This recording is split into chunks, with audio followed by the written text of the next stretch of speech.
காமிக்கல. வணக்கம் GG kitchen. இன்னைக்கு நாம் சமைக்கிறது நாட்டுக்கோழி பிரியாணி. அதுக்கு முதல்ல ஆயில் ஊற்றிக்கிறோம். கொஞ்சம்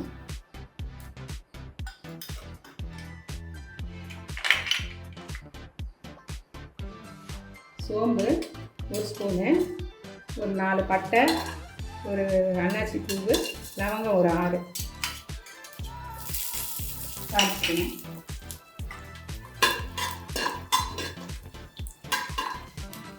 பிரியாணி இலை,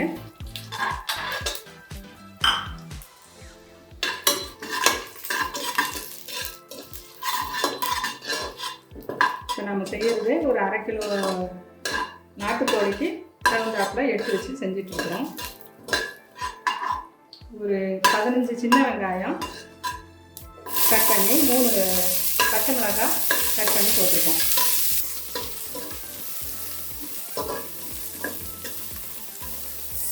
இது கூட ஒரு இஞ்சி பூண்டு தட்டி போடுறோம். நம்ம இதில் அரைக்கிறது கிடையாது. ஒரு 30 பூண்டுக்கிட்ட தட்டி, இஞ்சி ஒரு அளவு ஒரு சின்ன துண்டு தட்டி போட்டுக்கிறோம். 1/2 கிலோ நாட்டுக்கோழி.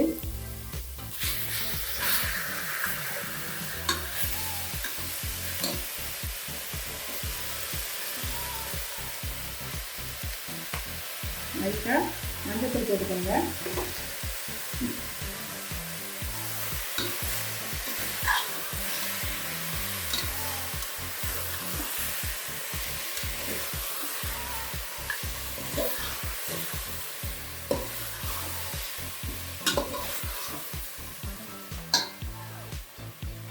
இதில் 1 ஸ்பூன் நெய் போட்டுக்கோங்க.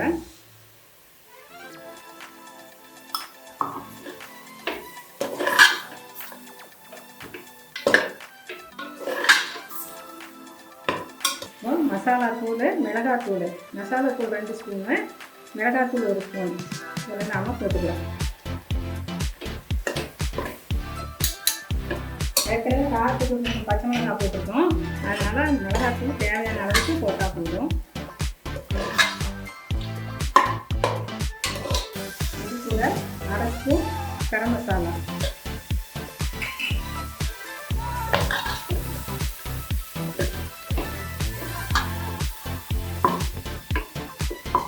தக்காளி சின்னதாக சன்னமாக நறுக்கி வச்சுக்கணும்.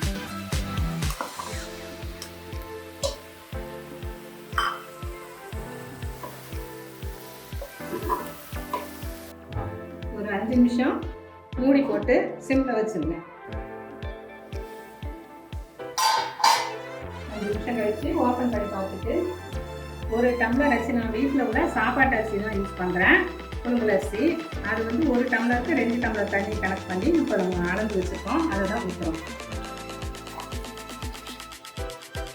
இப்போ இது உப்பு தேவையான அளவு உப்பு போட்டுருங்க.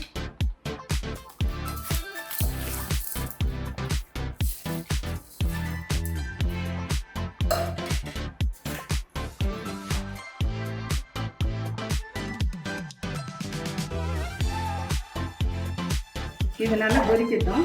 மூடி போட்டு வச்சிடலாம். கொதிக்க ஆரம்பித்த பிறகு நம்ம அடுத்தது ரைஸ் போடணும். இப்போ வந்து நம்ம ஓப்பன் பண்ணி பார்த்தா கொதிக்குதுங்க. இந்த ஸ்பூன் நெய். இது வந்து அரிசி வந்து ஒன்றுக்கு ஒன்று ஒட்டாக்கிறதுக்காக தான் நம்ம இதை போடுறோம்.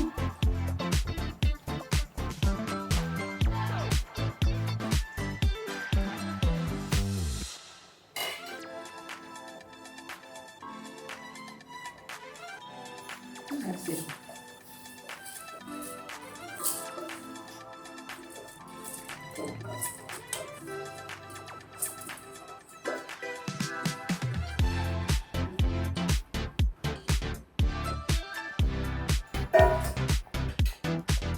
நல்லா கலக்கி விட்டுக்கோங்க.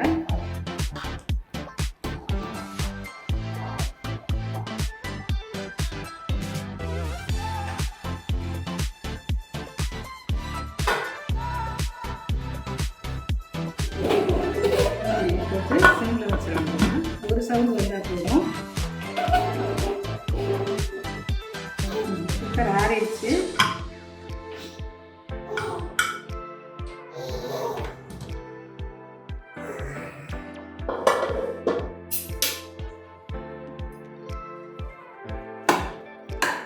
நல்ல வாசம் செமையாக வருது.